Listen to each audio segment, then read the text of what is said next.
اعوذ باللہ من الشیطان الرجیم بسم اللہ الرحمن الرحیم۔ دوستوں، متروں، سجنوں، السلام علیکم۔ آپ دیکھ رہے ہیں AMB الف میم با انفرٹینمنٹ اور آپ کی خدمت میں حاضر ہے آپ کا ہوسٹ ندیم حیدر۔ آج ہم 3 نکات پہ گفتگو کریں گے۔ پہلا یہ ہے کہ لتا منگیشکر کی وفات اور اس کے بعد وزیر اعظم کا بیان۔ انہوں نے افسوس کا اظہار کیا اور کرنا بھی چاہیے۔ اس کے ساتھ پھر میں یہ پوچھنا چاہوں گا کہ لتا جی کو خراج عقیدت پیش کیا جا سکتا ہے تو جمشید جی ٹاٹا صاحب کو کیوں نہیں کیا جا سکتا؟ اور اس کے ساتھ ہی تیسرا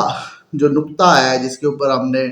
گفتگو کرنی ہے کہ وہ کون سا فنکار معروف گلوکار تھا جو بیگ بھر بھر کے انڈیا سے پیسے پاکستان لاتا رہا، اور جب بھی کبھی FBR کی جانب سے اس کو کوئی نوٹس دیا جاتا تھا تو وہ یہ بھی گوارا نہیں کرتے تھے کہ اس نوٹس کا جواب دیں۔ ان کو کوئی ٹینشن ہی نہیں تھی کہ انہوں نے ٹیکس ریٹرن فائل کرنی ہے۔ تو پہلا جو نقطہ وہ یہ ہے کہ جیسے کہ آپ سب جانتے ہیں کہ لتا منگیشکر، ان کی جو آواز تھی، ان کی آواز کا سب سے بڑا جادو یہ تھا کہ سروں کی تو خیر وہ ملکہ تھی ہی تھی، لیکن اس کے ساتھ ساتھ آپ یہ پہچان ہی نہیں سکتے تھے کہ یہ 90-80 سالہ کوئی خاتون گنگنا رہی ہیں یا کوئی 18 سال کی کوئی دوشیزہ کہہ لیں یا لڑکی کہہ لیں وہ ہیں۔ تو یہ ایک ان کی خاص آواز کا جادو تھا۔ اور جیسے ہی ان کی وفات کی خبر آئی ہے، اور اس کے ساتھ ساتھ بڑی خبر یہ ہے کہ بتایا یہ گیا ہے کہ نیوز ایجنسیز کے مطابق کہ ان کی جو وفات ہے وہ کس کے باعث ہوئی؟ کرونا کے باعث ہوئی۔ کرونا کی وجہ سے وہ علیل تھیں، ان کو وینٹیلیٹر پر منتقل کیا گیا، لیکن اس کے باوجود ان کے اعضاء جو تھے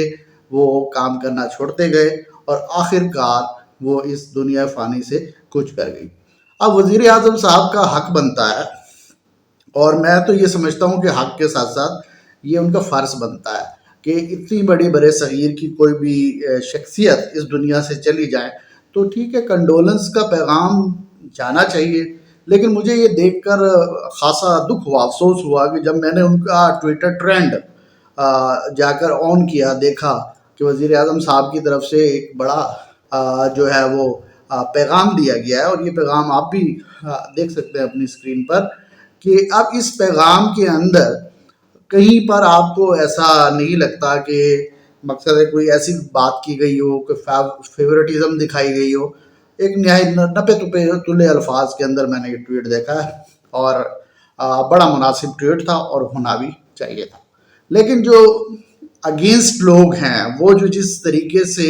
اس کا جواب دے رہے ہیں، جس طریقے سے ڈیفرنٹ چیزیں ان کو ری ٹویٹ کر رہے ہیں ساتھ اور ان کو کوٹ کر رہے ہیں، تو وہ بڑا ایک افسوسناک ہے۔ اب یہ دیکھ لیجئے کہ جو دونوں ممالک کے اندر نقصان پہنچانے والا جو عنصر ہے وہ آپ کو ماننا پڑے گا، وہ شدت پسندی ہے۔ شدت پسندی اگر یہاں پر بھی دکھائی جائے گی، وہاں پر بھی دکھائی جائے گی، تو نقصان کس کا ہوگا بھائی؟ دونوں کا ہوگا۔ وزیر اعظم کی طرف سے ایک اچھا میسج جا رہا ہے، آپ کیا کر رہے ہیں بھائی اس کے نتیجے کے اندر؟ اور میں یہ نہیں کہتا کہ وہ سب پاکستانی ہیں، بعض ایسے عناصر بھی ہیں کہ جو چاہتے ہی نہیں کہ پاکستان اور انڈیا کے تعلقات بہتر ہو سکے، کیونکہ اگر ان کے تعلقات بہتر ہو گئے تو کیا ہوگا بھائی؟ جو دونوں طرف کی جو غربت ہے، وہ تھوڑی سی کم ہو جائے گی اور لوگوں کا معیار زندگی جو ہے نا بلند ہو جائے گا۔ تو دیگر شعبہ جات کے اندر جب ہر سطح پر تعاون دکھایا جاتا ہے، آپ یہ دیکھ لیں کہ فن کے بارے میں کہتے ہیں کہ نہ فن کی کوئی سرحد ہے نہ فنکار کی کوئی سرحد ہے۔ یہ پہلے دور میں ہوتا تھا، اب نہیں ہوتا۔ اب اس طرح کا کوئی چکر نہیں ہے بھائی۔ ہر چیز اس وقت کیا ہو چکی ہے؟ کمرشلائز ہو چکی ہے۔ آپ مجھے یہ بتا دیں کہ معذرت کے ساتھ فی سبیل اللہ تو کوئی قوالی پڑھنے بھی نہیں آتا۔ آپ تو بات کر رہے ہیں کہ فن کی سرحد نہیں ہے، فنکار کی سرحد نہیں ہے، مفت کے اندر کوئی کیا کہتے ہیں یہ پرفارم کر رہے ہیں، ایسا کچھ نہیں ہے بھائی۔ یہ بھی ہے بھائی، ایک آرٹ ہے، یہ ایک بزنس بن چکا ہے، اور اچھے خاصے معاوضہ اور پیسے لیے جاتے ہیں، اور اس کے بعد یہ پرفارمنس ہوتی ہے۔ ٹھیک ہے، ایک بندے کے پاس فن ہے، مجھے اس سے کوئی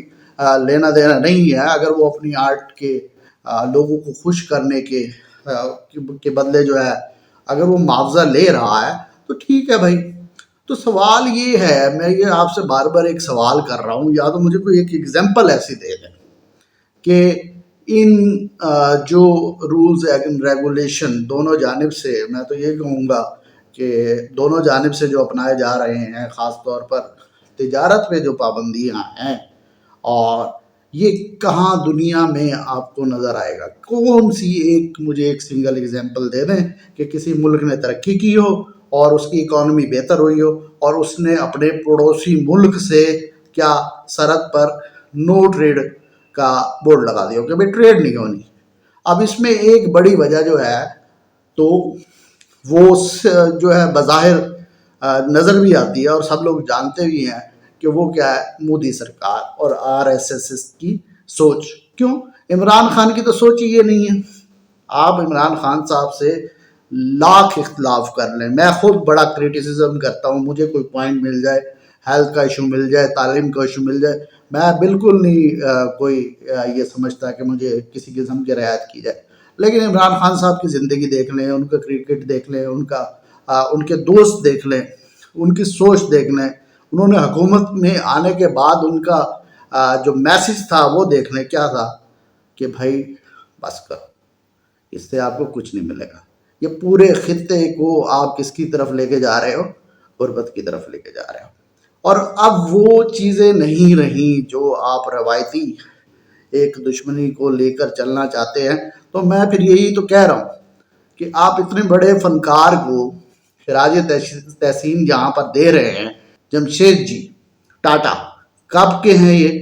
1868 میں انہوں نے کمپنی کی فاؤنڈیشن رکھی، ٹاٹا کمپنی کی فاؤنڈیشن رکھی، اور یہ کس خاندان سے تعلق ہے ان کا؟ گجراتی ہیں بھائی، اور ہندو بھی نہیں ہے، پارسی ہیں یہ۔ اب یہ ایک اتنی بڑی انڈسٹریلسٹ فیملی ہے، پاکستان میں بھی ہیں بہت ساری فیملی، لیکن آٹو موبائل سیکٹر میں تو آپ خود دیکھ لیجئے کیا صورتحال ہے کہ اگر آپ اپنی آٹو موبائل سیکٹر کو دیکھیں تو اب 2 کمپنیاں شروع ہوئی ہیں اللہ اللہ کر کے، ایک پرنس اور یونائٹڈ، جو کیا کر رہی ہے، پاکستانی گاڑی بنا رہی ہیں۔ اب انہوں نے ایک بہت بڑی چین انڈسٹری کی بنائی، اور اس کے ساتھ ساتھ ٹاٹا گروپ جو ہے وہ گاڑیاں بھی بناتا ہے۔ اب یہ جو گاڑی بنا رہے ہیں اور کس قیمت پر وہاں پر گاڑی جو ہے ملتی ہے، تو اس کا ایک اثر تو یہ ہے، وہ میں پہلے آپ کو بتا دیتا ہوں کہ ٹوئٹا کمپنی نے چند ماہ قبل ہی، آپ یہ جا کر خبر پڑھ لیجئے گا، وہاں ہندوستان سے وائنڈ اپ کرنے کا اعلان کیا۔ اور ہم یہ دیکھیں کہ اگر ہم اپنے پاکستان کی بات کر لیں تو اگر یہاں پر آئیڈیل کوئی گاڑی سمجھی جاتی ہے تو وہ ٹویوٹا سمجھی جاتی ہے، اور جبکہ وہاں پہ کیا ہو رہا ہے، وہ وائنڈ اپ ہو رہا ہے۔ تو ایک گاڑی کی میں اگزامپل دوں گا اور اس سے کمپیریزن کر لیں گے اس پروڈکٹ کا، اور وہ پروڈکٹ جو ہم استعمال کر رہے ہیں، پھر اس نقصان کو سمجھنے کی کوشش کریں گے کہ یہ تجارت بند ہونے سے جو دونوں جانب جو نقصان ہو رہا ہے، اور جو لوگ یہ فلسفہ لے کر بیٹھ جاتے ہیں کہ انڈیا کو اس میں زیادہ فائدہ ہو جائے گا، وہ یہ نہیں دیکھتے کہ نقصان ہم نے دیکھنا ہے یا فائدہ دیکھنا ہے۔ کم فائدہ زیادہ فائدہ، کم نقصان زیادہ نقصان اٹھا لینا ہے، ٹھیک ہے، کم فائدہ نہیں اٹھانا۔ کیوں؟ بات یہ ہے کہ جتنا حجم ہوتا ہے اسی کے لحاظ سے آپ ٹریڈ کرتے ہیں نا، پھر محنت کریں، آگے نکلیں۔ تو ایک میں نے اگزامپل آپ کو دینی ہے، ایک گاڑی ہے ٹاٹا گروپ کی، بڑی فیمس گاڑی ہے جو دنیا بھر کے اندر، ویسے تو اس گروپ نے جو گاڑیاں بنائی ہیں، ایک سے ایک گاڑی یہ گروپ بنا رہا ہے۔ اب یہ گاڑی، اس کا اگر کمپیریزن کیا جائے ٹوئٹا کے ساتھ، تو ٹوئٹا فارچونر کے ساتھ اس کا کمپیریزن آپس میں بنتا ہے۔ اب یہ جو گاڑی ہے، یہ دنیا بھر کے اندر یہ گاڑی کیا وہاں انڈیا سے کیا ہو رہی ہے، ایکسپورٹ ہو رہی ہے، دنیا بھر کے اندر جا رہی ہے۔ جس شخص نے مجھے یہ انفارمیشن دی وہ پاکستانی ہے، اور انہوں نے کہا کہ میرے پاس جو گاڑی ہے نا وہ ٹاٹا ایریا ہے۔ میں نے کہا اچھا کیوں؟ انہوں نے کہا کہ اس کا کمپیریزن کر لیں، آپ خود بیٹھ کے پیسوں کا کمپیریزن کر لیں، کوالٹی کا کمپیریزن کر لیں، آپ دنیا کی کسی بھی بڑی گاڑی کو کیا کر دیں گے، بھول جائیں گے۔ تو کیا ہمیں تجارت میں ایک دوسرے کی ٹیکنالوجی کی تعریف نہیں کرنی چاہیے؟ کیا یہ ہمیں تسلیم نہیں کرنا چاہیے کہ ٹاٹا گروپ اتنی اچھی اچھی گاڑیاں بنا رہا ہے کہ ٹوئٹا جانے پر، یہاں سے جانے پر، اچھا صرف ان دو گاڑیوں کا چھوٹا سا کمپیریزن آپ کے سامنے رکھ رہا ہوں، ایک طرف ٹاٹا آریا ہے اور دوسری طرف کون سی ہے، ٹوئٹا فارچونر ہے۔ اب ٹاٹا آریا پاکستانی روپیز 35 لاکھ میں آپ کو آرام سے مل جائے گی، جبکہ ٹوئٹا فارچونر کی قیمت اس وقت پاکستان کے اندر کیا ہے بھائی، 85 لاکھ سے لے کر 1,08,00,000 تک یہ گاڑی یہاں پر اویلیبل ہے۔ اب آپ خود دیکھ لیجئے کتنا کم اس کا ڈفرنس ہے، تقریباً 3 گنا سے زیادہ، 3.5 گنا اس کو آپ کہنا پڑے گا کہ یہ ڈفرنس ہے، یعنی اگر پرائسز اس کی ہیں 300 ٹائمز، صحیح؟ تو یہ صورتحال ہے، اور اس کا اگر انجن کی کیپیسٹی دیکھی جائے تو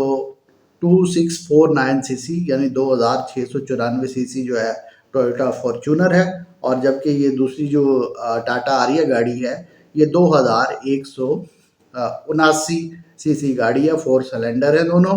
اور جو یہ ٹوئٹا فارچونر ہے یہ کتنے کلومیٹر کرتی ہے، 1 لیٹر کے اندر یہ 10 کلومیٹر کرتی ہے، جبکہ ٹاٹا آریا جو ہے وہ کتنی کرتی ہے، 15.05۔ یہ تو پروڈکٹ کا کمپیریزن آپ کے سامنے آ گیا، اور اس کے علاوہ خوبصورتی میں بھی اور کیپیسٹی میں بھی کسی بھی طرح یہ گاڑی کم نہیں ہے، اور بہت ساری کمپنیوں کو تو اتنا خطرہ پڑ گیا ہے اس سے کہ کیا کر رہے ہیں، وہ اپنے ملک میں نئے نئے قوانین لا رہے ہیں تاکہ روک سکیں، لیکن یہ سلسلہ بھائی نہیں رکتا۔ اب ٹیکنالوجی کا دور ہے، ٹریڈ کا دور ہے، تو یہ جو سوچ ہے اس کو تھوڑا سا بدلنے کا دور ہے، اور یہی ہمارے وزیر اعظم صاحب کا ویژن ہے، وہ بھی یہی چاہتے ہیں کہ ہمارے ملک کے اندر کسی بھی طرح کی دراندازی مت کریں، اگر دراندازی کی جائے گی تو کیا ہوگا، جیسے کہ ابھی نندن کی صورت میں آپ دیکھ چکے ہیں کہ طیارہ آیا تو ہم گرا دیں گے، اب وہ صورتحال نہیں رہی۔ لیکن بات یہ ہے، وہ جنگ جو کسی کو نظر نہیں آ رہی، وہ اصل جنگ یہ ہے کہ بھائی ٹریڈ کرو ایک دوسرے کے ساتھ، تجارت کرو گے تو دونوں طرف کی عوام کو فائدہ ہوگا، اور اسی فائدے کے نام پر جو ہے لوگ باز نہیں چاہتے کہ ان دونوں ملکوں کے تعلقات بہتر ہوں۔ اگر یہ دونوں ملکوں کے تعلقات بہتر ہو گئے تو کیا ہے کہ جو اصل دشمن ہے اس کا مقصد پورا نہیں ہوگا، اور خاص طور پر جو ایک خاص طرح کی سوچ ہے اس کو دور کرنے کی ضرورت ہے۔ اس کے ساتھ ساتھ میں نے آپ کو کہا کہ ٹھیک ہے، فن اور فنکار کی کوئی سرحد نہیں ہوتی، اور ہم بھی یہی کہہ رہا ہوں، میں اس کے خلاف نہیں ہوں کہ آپ ایک دوسرے کے فنکاروں کو اپریشیٹ کریں، بلکہ دوسرے فیلڈز میں بھی آ کر ایک دوسرے کو بھائی اپریشیٹ کرو، چاہے وہ آئی ٹی ہے، چاہے آٹو موبیل ہے، چاہے وہ ایگریکلچر ہے، چاہے کوئی بھی انڈسٹری ہے، اس کے اندر ایک دوسرے کو اپریشیٹ آپ کو کرنا چاہیے۔ اور میں نے کہا تھا کہ ایک صاحب کا میں تھوڑا سا بتاؤں گا آپ کو، تو وہ اتنا ہی آپ کے لیے کافی ہے کہ وہ پیسوں کے بیگ بھر بھر کے کہاں اپنے ملک میں لے کر آتے رہے اور پتہ نہیں کیا کیا کرتے رہے۔ اب ان کے بارے میں معلوم مجھے کیسے ہوا کہ جب میں نے فرسٹ ٹائم اپنی ٹیکس ریٹرن جمع کروائی تھی، کافی عرصہ ہو گیا اس بات کو، تو میری تو بڑی سمپل سی ٹیکس ریٹرن تھی، اب میں خود جمع کروا دیتا ہوں، خود جا کے سبمٹ کروا دیتا ہوں، مجھے کوئی مسئلہ نہیں ہے۔ تو معلوم یہ ہوا، میں ان کا نام صرف اس وجہ سے نہیں لے رہا کہ آپ خود جا کے گوگل پہ سرچ کر لیں کہ ٹیکس کے مسائل سب سے زیادہ کس کے ہیں، تو وہ نام آپ کے سامنے آ جائے گا، کوئی ڈھکا چھپا نام نہیں ہے۔ اور حالیہ اتنا آپ کو بتا دیتا ہوں کہ ایف بی آر کی جانب سے ان کو نوٹس بھی سرو کیا گیا، تو اس کمپنی کے جو امپلائز تھے، جب میں نے اپنی چھوٹی سی بینک سٹیٹمنٹ ان کے سامنے رکھی کہ یہ میری بینک سٹیٹمنٹ ہے، اور ان دنوں میں یونیورسٹی میں ایز اے لیکچرر پڑھاتا تھا، تو سمپل سٹیٹمنٹ ہے، ٹیکس کٹ رہا تھا، جا کے انہیں دی، انہوں نے کہا کہ فرسٹ ٹائم اب ضروری ہے کہ آپ فائلر بنیں، تو میں نے کہا آپ کیا کر دیں، ریٹرن فائل کر دیں، تو انہوں نے بتایا کہ وہ صاحب بھی ہمارے کیا ہیں، کسٹمر ہیں، بہت بڑے کسٹمر ہیں، اور ان کو بار بار ہم کیا کر رہے ہیں، مختلف انداز سے بتا رہے ہیں کہ ریٹرن فائل کرنی ہے، ریٹرن فائل کرنی ہے، اور یقین مانیے انہوں نے کہا کہ انہیں پرواہ ہی نہیں ہے، اور یہ صورتحال ہے۔ اور انہوں نے یہاں تک بتایا کہ بالآخر انہوں نے ہمارا فون بھی اٹھانا چھوڑ دیا ہے۔ یہ صورتحال بن رہی ہے، اور بات یہ ہے کہ اگر فن اور فنکار کی کوئی سرحد نہیں ہے جس سے مجھے اختلاف نہیں ہے، تو بھائی تاجروں کی سرحدیں کیوں بنا رہے ہیں؟ اس کو بھی مت بنائیں، ایک دوسرے کے ساتھ تعلقات بہتر کریں، در اندازی ختم کریں، کسی کا فائدہ نہیں ہے، صرف اور صرف کیا ہے؟ نقصان ہے۔ اور اس کے ساتھ ساتھ میں بالکل اپنے وزیر اعظم عمران خان صاحب کو اس معاملے میں خراج تحسین پیش کروں گا کہ انہوں نے بہت اچھا میسج دیا، اس سے پہلے بھی انہوں نے بہت اچھا میسج دیا، اور وہ چاہتے بھی یہی ہیں کہ ان حالات کو کسی طریقے سے بہتری کی جانب لے کر جائیں تاکہ دونوں